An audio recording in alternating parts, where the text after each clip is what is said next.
falar que o Ferran Adrià ele tem um talento especial na gastronomia, eu particularmente não considero. Eu acho que o mais importante é a comida ser boa. Não apenas boa, mas ela te encantar. Qualquer um pode fazer.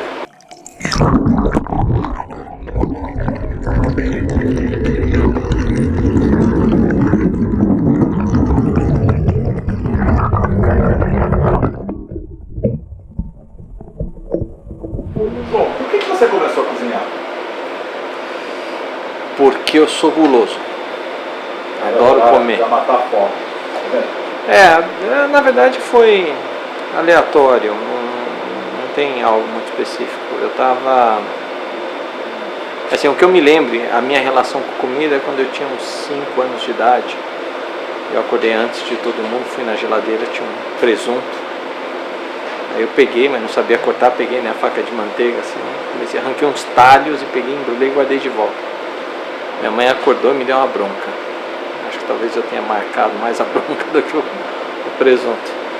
E aí eu vi que assim, eu tinha desde pequeno uma ligação muito forte com comida, né? Eu gosto muito de comer bem.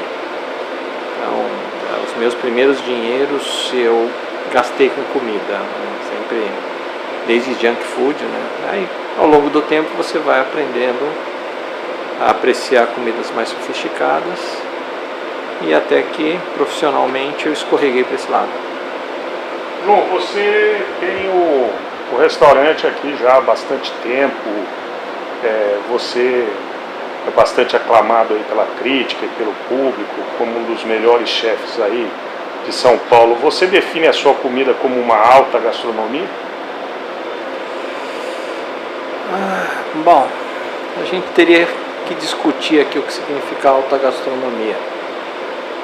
E se a gente considerar a alta gastronomia uma gastronomia feita com extremo cuidado, aí eu consideraria. Mas se for considerar alta gastronomia ingredientes de luxo, aí não seria tão alta gastronomia assim.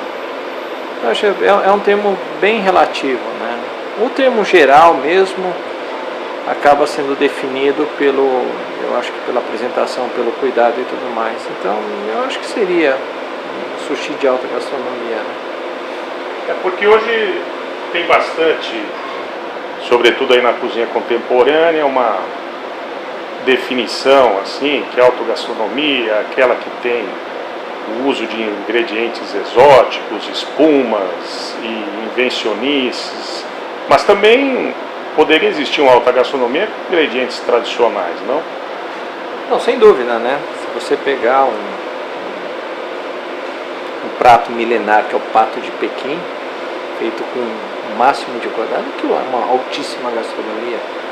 Pratos clássicos franceses também são altíssimas gastronomia e não tem nenhuma das novas técnicas usadas na elaboração de fazer comida. Eu acho que a técnica vem porque o próprio ser humano tem uma necessidade de inventar e marcar sua presença na história do mundo. Então ele vai lá elaborando várias técnicas e algumas vão se perpetuando, né? Essa busca incessante. Eu sou muito clássico, eu sou muito tradicional, conservador. Eu acho que o mais importante é a comida ser boa. Não apenas boa, mas ela te encantar. Na hora que você come e aquilo fica na tua alma. Você não esquece. É mais uma experiência do que simplesmente tá no ponto correto, tá no sal correto, tá no sabor correto, tá numa certa novidade, vai além disso tudo, aquilo te encanta. E eu acho que para você encantar uma pessoa com algo totalmente novo e diferente, é muito mais fácil do que você encantar com algo que já é muito comum. Então, se você pegar um prato, inventar um prato, colocar assim, foie gras, caviar, trufas, né, você está colocando os ingredientes mais saborosos, exóticos, gostosos e caros, a tendência é aquilo ser bom. né? Então você inventa alguma coisa nova que você não tem paralelo, né? Uma espuma de, sei lá, de uma folha que tem uma essência diferente, com um suco encapsulado e tal. É uma novidade incrível, né? Você não tem referência, então encantar com aquilo é mais fácil em termos de comparatividade do que você encantar com espaguete à bolonhesa. Porque espaguete à bolonhesa a gente come desde criança, da vovó, da empregada, até de um grande chefe. Quando você come um espaguete à bolonhesa, aquilo te encanta, é porque ele ultrapassou todos os espaguete à bolonhesa que você comeu. Uma coisa completamente nova, não. Ele sendo saboroso, ele já é encantador, né? Ou é mais fácil de marcar. Você simplifica bastante o seu trabalho, assim, né? Você chegou num nível que o teu trabalho é admirado por todos, né? É bem conceituado, e você fala com uma simplicidade como se fosse uma coisa que qualquer um pudesse fazer. Qualquer um pode fazer. Qualquer um pode fazer qualquer coisa, desde que ela não tenha uma debilidade especial. Qualquer um pode fazer qualquer coisa, né? A questão é que as pessoas não conseguem colocar o ingrediente principal, que é tempo.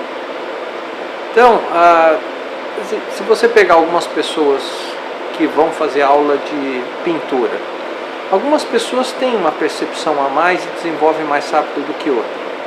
Mas essa que desenvolve mais rápido, se ela pintar uma vez por semana, tá? E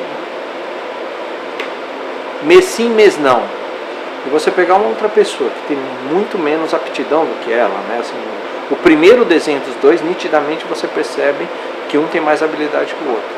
Aqui tem menos habilidade, se ela pintar todo dia, se ela ver livro todo dia, buscar novas referências todos os dias, sem parar, depois de 20, 30 anos, você vai ver uma diferença na qualidade da pintura que é gigantesco. Isso é o comum para todo mundo. Pessoas com talentos especiais, essas pessoas são extremamente raras. Extremamente raras. Eu posso estar sendo leviano, invejoso, não sei, mas falar que o Ferran Adrià, ele tem um talento especial na gastronomia, eu particularmente não considero. Eu considero ele uma pessoa que teve uma percepção diferente das outras pessoas e trabalhou muito em cima disso e evoluiu muito. Ele percebeu que culinária poderia ser feita com várias técnicas de laboratório e começou a trabalhar isso, começou a desenvolver novas maneiras de servir sabores, né? Então isso não é um talento, isso é uma percepção. E isso tem muito trabalho, e isso daí eu realmente tiro o chapéu para o Ferran Adrià, que ele trabalhou bastante para que isso chegasse, né, ao conhecimento de muita gente. Ele até anunciou que nessa semana vai reabrir o El Bulli, mas não como um restaurante, como um centro de inovação. Não sei se chegou a ouvir essa notícia. Acabou de anunciar essa semana mesmo? aí que ele vai trabalhar com isso. Isso é muito interessante. Porque eu já fui no El Bulli, tá? E eu cheguei à conclusão de que é muito interessante. Eu já fui em muitos restaurantes japoneses, pequenininhos lá em Tóquio, uma outra cidade do Japão, onde aquela comida é feita por várias gerações e você percebe que quem está fazendo naquele dia ele está preocupado em fazer melhor do que ele fez ontem. Então essa constante preocupação de buscar novas percepções do produto que ele faz atinge níveis incríveis. E quando você vem também na sua apreciação desenvolvendo tudo isso, você encontra resultados assim que é o tempo que está presente ali, né? E isso é, para mim, o mais encantador, né, do que simplesmente uma pessoa que tem um talento e pá, faz ali rapidinho.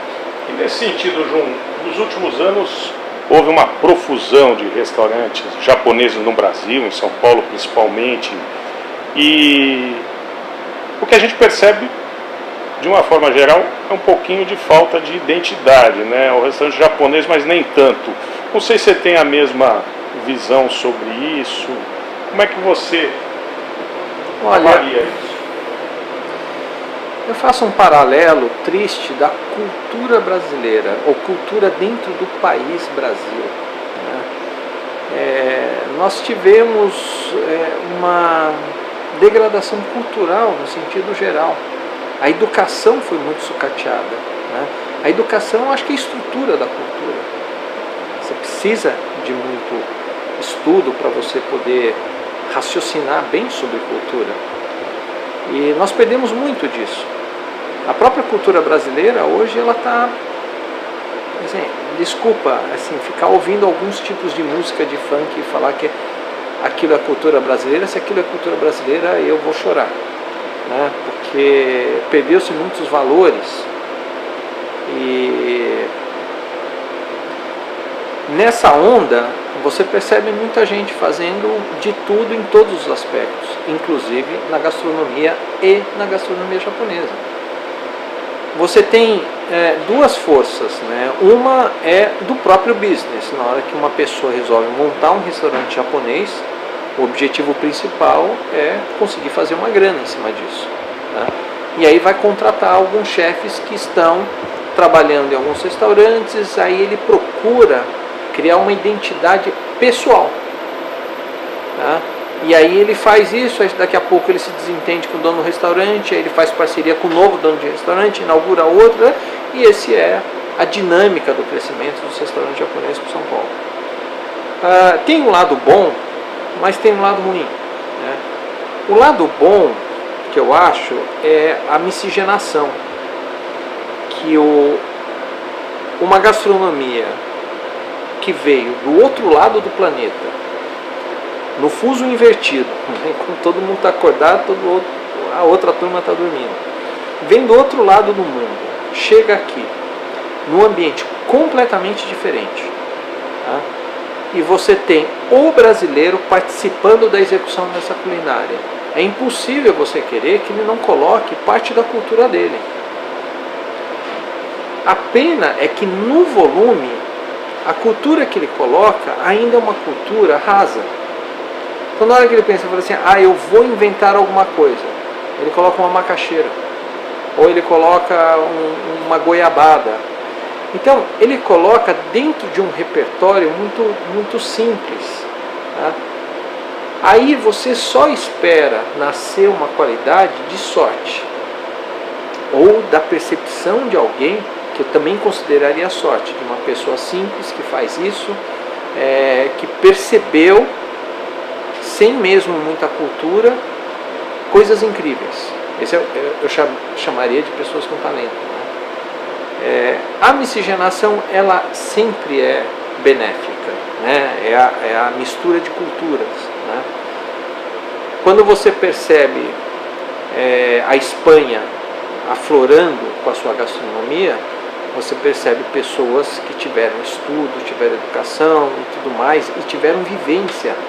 Então ela pega toda essa vivência e aí ela começa a fazer as suas brincadeiras e nascer coisa muito interessante.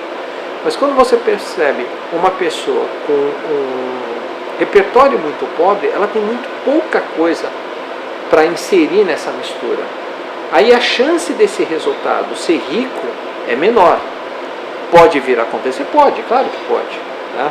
Então, o California Roll, que é um produto mundialmente difundido, nasceu nos Estados Unidos. Isso é uma miscigenação de cultura, né? De cultura gastronômica. Então, eu acho muito interessante, né?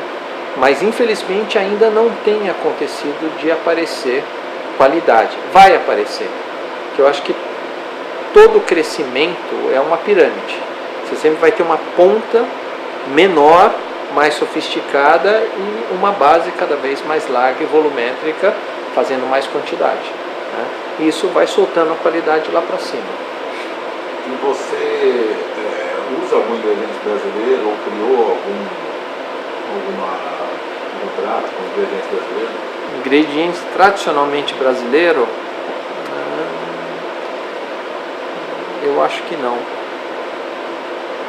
Eu acho que não, mas aí é muito pela minha proposta, né? Eu tento ao máximo trazer a tradição do Japão para cá, com adaptação não de ingredientes, mas de ajuste de paladar. Então meu arroz de sushi, ele é mais adocicado que o japonês. O japonês é mais ácido, mas assim, o japonês gosta de mais ácido. Você come um bolo no Japão, o bolo tem muito menos açúcar do que aqui no Brasil. Então é da cultura paladar. Então esses ajustes de paladar eu faço, mas eu não faço muito essa mistura, não é de mim. Até quando agora, você falou, Jun, de encantar o público, o que encanta o público? Quais são as tuas criações aí que realmente não fogem da lembrança do público? Então, vamos lá. Criação. Um dos sushis que eu sirvo, um dos 16 sushis que eu sirvo é criação minha. Todos os outros não. Então, eu sirvo 16 sushis, mas os 15 variam conforme o peixe que eles me entregam. Tem dia que eu tenho sardinha, tem dia que eu não tenho, tem dia que eu tenho serra. Então eu pego os ingredientes com o máximo de qualidade que o mercado me oferece. Um só eu inventei, que é da enguia. Eu faço um tempurá de enguia e faço ele invertido com arroz em cima e pimenta sancho. Então esse é uma criação minha. Então eu crio muito pouco. O que eu mais trabalho é buscar, assim, quando eu viajo, como um prato lá no Japão e aquilo me encanta e fica em mim. Eu volto para cá e fico tentando fazer até atingir aquela sensação que eu tive. Aí eu passo a oferecer para os meus clientes. Tá? Então o meu cardápio não é um cardápio como os restaurantes de autores criativos que tem que constantemente estar criando. Não, eu quero que o meu cliente vá embora, mas ele queira voltar para comer exatamente aquilo que ele comeu e não vir buscando uma novidade. Né? Então, nesses 18 anos, praticamente, essa é a dinâmica. E nesses 18 anos, quando foi que você falou, bom, agora deu certo? Ainda não. Ainda não? Ainda não. Porque o dia que eu falar isso daí, eu fecho a casa e vou fazer um outro negócio. Se eu não tiver nenhum desafio, se eu não tiver, falar assim, não, tem que ter alguma coisa para melhorar, você está correndo atrás de que tipo de satisfação? Desafio, né? Porque eu acho que o que você faz, eu não faço um sushi para o sushi ser melhor. Eu faço um sushi melhor para eu ser melhor. Eu acho que a arte é uma evolução individual, né? Um desenvolvimento individual. Na hora que você projeta seus valores naquilo que você faz. A busca do melhor é ser um ser humano melhor. Para mim essa é a filosofia do meu trabalho. Então enquanto eu enxergar que eu posso melhorar algo que eu faço, de sushi, administração de empresas, né? Ou o ciclismo que eu adoro fazer, ou o windsurf que eu adoro velejar, enquanto eu tiver desafio para melhorar, eu quero continuar fazendo.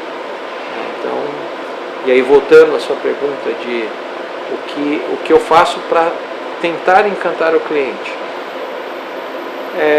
Eu já fui em restaurantes que a comida era irretocável, mas eu não saí com boa impressão. Então, ao longo da vida, eu fui percebendo que a satisfação, ela é muito mais fácil de ser atingida por um conjunto. Porque eu sei de restaurante que o serviço é péssimo, mas a comida é maravilhosa. Você vai encantar alguns e desagradar alguns. Tem restaurante completamente o contrário, que a comida é extremamente meia boca, mas o ambiente é incrível e as pessoas se encantam com isso. Alguns, outras não. Então, assim, se você fizer uma ótima comida, se esforçar para ela ser o melhor possível, dar o melhor ambiente, dar o melhor serviço, você tende a encantar mais o leque de público do que você se fechando só em alguns focos. Né? Então, a arquitetura do restaurante ela tem que ela tem que ser encantadora, não no aspecto exagerado, né? Ela não pode ser uma coisa... Eu brinco que tem lugar que você olha mais para a arquitetura e nem olha para o teu prato. Isso está desequilibrado, né? O serviço também, o serviço tem que ser eficiente, extremamente discreto e elegante. E a comida tem que ser o mais impecável possível. O conjunto disso tudo, e aqui, quando eu estou atendendo o meu público, eu acabo conversando muito com todos. E eu procuro unir a conversa do balcão inteiro. Chega no final do jantar, todo mundo praticamente está conversando com todo mundo como se fosse uma turma só. Então, você promove um bem-estar ao público de uma vivência naquele momento. E as pessoas vão embora com essa sensação, não só da comida, mas de um conjunto. Então, para mim, isso tudo é muito, muito importante. Então, a temperatura do ambiente, a qualidade da taça que vai ser servida a água, o pano de linho, né? A luz que cai exatamente onde vai ficar o sushi. Então, para as pessoas que gostam de fotografar, eu praticamente criei um pequeno estúdio aqui para a pessoa fotografar o sushi. Então, são vários detalhes, né, que a gente se preocupa bastante para que a percepção no conjunto todo seja algo que encante o meu público. Ô Jun, você falou em desafio. Está sendo um desafio manter restaurante no Brasil nesses últimos anos? Você teve também incursões lá com a Hamburgueria Nacional, né? Um agora lá na Japan House, enfim, devem ser experiências distintas daqui, né? Sim. Como é que está isso hoje? É sempre um desafio. Aliás, no Brasil, qualquer tipo de negócio é desafio. Para mim, o maior problema no Brasil é o que nós chamamos de injustiça. O Brasil é um país injusto. Ele é injusto em todas as facetas.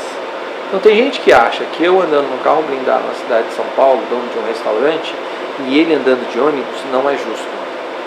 Tem muita gente que percebe desse jeito. Eu já percebo que todo o esforço que eu faço, o emprego que eu gero, o imposto que eu pago, eu ainda pego um buraco e quebro a roda do meu carro. Eu ainda paro um farol e ainda corro o risco de ser assaltado. E ainda tem que blindar o carro. Tem que blindar um carro, que é um custo alto. Então, assim, tudo que eu ganho, né, que sobra depois de pagar tudo, eu imagino que deveria vir para mim como qualidade de vida, né? Porque eu já paguei todos os impostos para o governo me trazer de volta aquilo que ele prometeu: infraestrutura, educação, saúde, segurança, né? Só que eu pago tudo de novo. Infraestrutura, porque quando tem um negócio como Brumadinho, as pessoas que perderam suas casas, elas vão ter que construir elas tudo de novo. O governo não vai pagar, o governo vai fazer talvez a Vale pagar, né? Mas quando eu racho a roda do meu carro, quem tem que pagar sou eu. Quem troca o amortecedor do carro sou eu, né? E quando o farol está fechado e alguém bate no meu carro, quem tem que pagar o conserto sou eu. Eu tenho que pagar um seguro alto para tudo isso, para casa, carro e tudo mais. Educação, volta? Não, eu tenho que pagar a escola particular. Saúde, eu tenho que pagar um plano de saúde. Segurança, eu pago blindagem, eu pago segurança aqui na frente. Nós pagamos condomínio alto no prédio para ter câmeras, portão com dupla abertura, vigilância. Nós pagamos todos os impostos. E o que sobrar, você usa para a sua qualidade de vida. Aí uma viagem, um apartamento melhor, cinema, jantar e tudo mais. Você leva tudo em consideração, é muito caro viver no Brasil. Sabe? Um carro aqui custa muito mais caro do que nos Estados Unidos. A gasolina aqui custa muito mais caro em qualquer outro lugar no mundo. Né? Então, assim, a dificuldade aqui no Brasil é essa injustiça. Entende? Porque para mim, que faço tudo direito, às vezes tenho desvantagem com o outro que tem amigos políticos e que aliviam a situação dele. Como a gente vê muitas empresas grandes levando várias vantagens que nós não conseguimos. Então acho que a injustiça faz com que qualquer negócio, não só restaurante, qualquer negócio, seja muito difícil aqui no Brasil. Cozinha japonesa combina com vinho? Combina. coisa boa combina com coisa boa? Combina. Eu acho que um vinho bom combina até com chiclete Bubalu.